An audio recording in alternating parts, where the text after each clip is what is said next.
សំណាក់មីតកខ្មែរសង់បែបទល់មុខច្រកព្រំដែនអានសេះស្រែកអគុណខ្មែរចងចាំទុកយោធាថៃបានយកគ្រឿងចាក់ឈូសឆាយកំទេចរូបសំណាក់លោកតាអ៊ុំ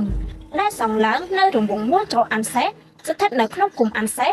ឃុំចំសានស្រុកចំសានខេត្តព្រះវិហារហេតុអ្វីយោធាថៃស្អប់លោកតាអ៊ុំម្លេះ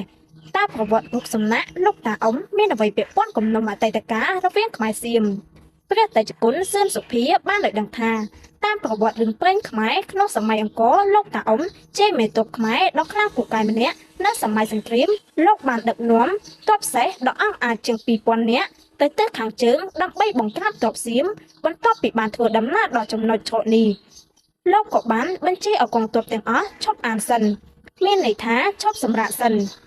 បើតាមវេជ្ជនានុក្រមសម្ដេចជួនណាតអានសេះមានន័យថាកែបសេះឲ្យឈប់សម្រាកចំនួន3ថ្ងៃដើម្បីរៀបក្បួនវាយលុកទប់ទល់និងកងទ័ពប្រទេសសៀមទទួលបានជោគជ័យបន្ទាប់ពីនោះមកឈ្មោះនេះក៏បានលើកតគ្នាមកទល់ពេលបច្ចុប្បន្ន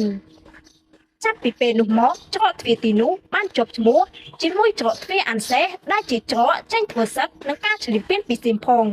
គឺជាច្រកពាណិជ្ជកម្មដ៏សំខាន់ជាមួយសៀមផងច្រកអានសេះស្ថិតនៅភាគខាងជើងស្រុកចំសានមានចម្ងាយទីរួមស្រុកប្រមាណជា24 គីឡូម៉ែត្រលើភ្នំដងរែកជាប់ព្រំប្រទល់ខេត្តឧបលប្រទេសថៃរូបសំណាក់តាអ៊ុំបានកសាងលើច្រកអានសេះដោយយោធាតំបន់សឹករងព្រះវិហារក្បែរមាត់ឆកទ្វារក្នុងទឹកដីកម្ពុជាដែលកន្លងទៅទាហានសៀម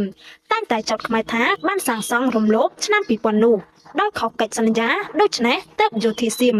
តែងតែវាកំទេចរូបសំណាក់លោកតាអ៊ុំនោះក្នុងចំនួន2លើកកាលពីថ្ងៃទី24ដល់ថ្ងៃទី28ខែកក្កដានិងថ្ងៃទី7ដល់ថ្ងៃទី27ខែធ្នូឆ្នាំ2025កន្លងមកនេះ